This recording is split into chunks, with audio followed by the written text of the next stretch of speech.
Everybody wants to win as many games as possible on FIFA 23, so today I'm going to be helping you do so by showing you the best custom tactics for the 4-2-3-1 formation in FIFA 23. But before we jump into that, I need to show you the easiest way for you to get some coins. If you guys are looking for the cheapest and most reliable coins on the market, make sure to head over to utnice.com and use code CHIEF for 5% off at checkout. Now let's get right into this video.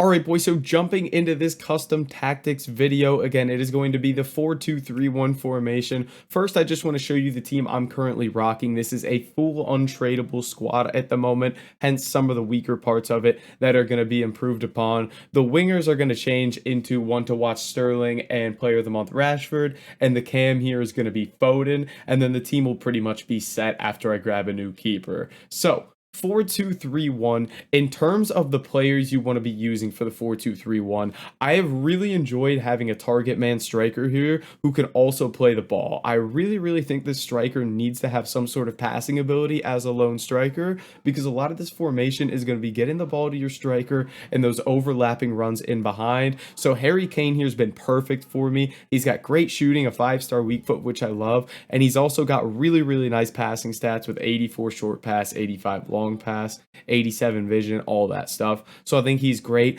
Wingers, you really just want a bit of pace on the outside, which is why I don't love these two cards, and I'm replacing them with Sterling and Rashford, but these guys do the job. Cam, you just want a guy that a bit of pace, shooting, passing, dribbling, which Cunha does the job here. He's a nice card, but Foden's my favorite player, so I'm excited to get him in.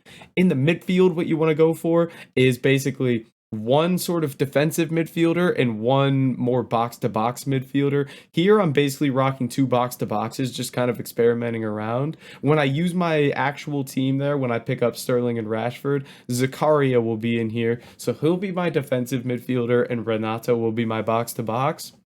And then on the outs and in the back line here, it's basically just the defenders that you like the most. I like to have fullbacks that are a little bit more well-rounded. We'll get to that in the custom tactics here, but overall, I really like this. So let's go ahead and jump into the actual custom tactics here. So we look at the custom tactics in the 4-2-3-1 formation. We'll start just with the tactics page here. I like my defensive style to be on pressure after possession loss. It seems to be really nice this year, and I haven't had too many stamina issues. And the thing about the beginning of the game is a lot of these players that people are using have much lower passing stats, so they're much more prone to errors when playing out of the back here. So I really like pressing after I lose possession. Width here, I just dropped down a little bit below 50. It seems like the wide areas aren't as effective this year since pace isn't that great, so I'm really trying to scrunch the middle of the field, make it more difficult to shoot there. And then depth, I've gone for 55. Again, pace isn't that crazy on these attackers this year, so I can scooch my back line up a little bit more. I've even started to experiment with bumping that even higher towards 60. In offense, this build-up play, I'm not really sure what I love here. I'm currently just rocking balanced because I find myself doing a lot of different attacking styles. And then I've also somewhat liked the long ball tactic here because I really like getting that ball into Kane's feet and then having those cams all make overlapping runs. And then chance creation, I just like direct passing. I like to knock the ball around quickly, get it into the box, and shoot as quickly as possible. So that's that. Width, I just put on 50. Again, my attacking play really varies, so I don't really do a ton here, and I don't think it makes too much of a difference because it's so much dependent on what you do in game. Players in the box, I put on 7. I need those people in the box. I need help scoring goals. We're bumping that to 7. Corners, I bumped that up to 3, and free kicks, all the way down to 1 bar. I don't want all those people in the box for free kicks. We're not scoring off a set piece. We know that. So, into the formation, again, we want our striker up front there. Our 2 wingers are going to be those pacey guys on the outside. Our cam in the center there is going to be kind of the do-it-all man. We got a defensive midfielder in a box-to-box, and then that back line. So, instructions now.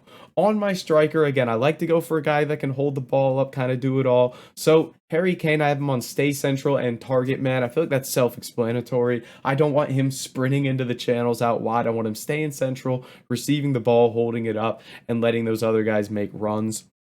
My outside cams, I have on come back on defense and get into box for cross. I think it's really important to have these guys on get into the box for cross. I've been doing this for years now. I think it gives you a lot more attacking options. And then come back on defense. They usually have high medium work rates anyway, so it's nice to have a little bit of support when the other team does have possession.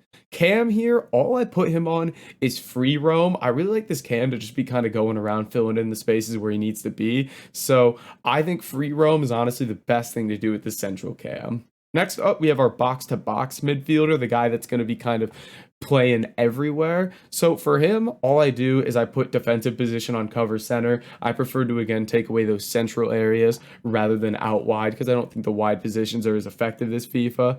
And then for our defensive midfielder, I just put stay back while attacking and cover center there. So that's that. I usually like to put these guys on cut passing lanes. I haven't really done that recently. I'm gonna slap that on there now.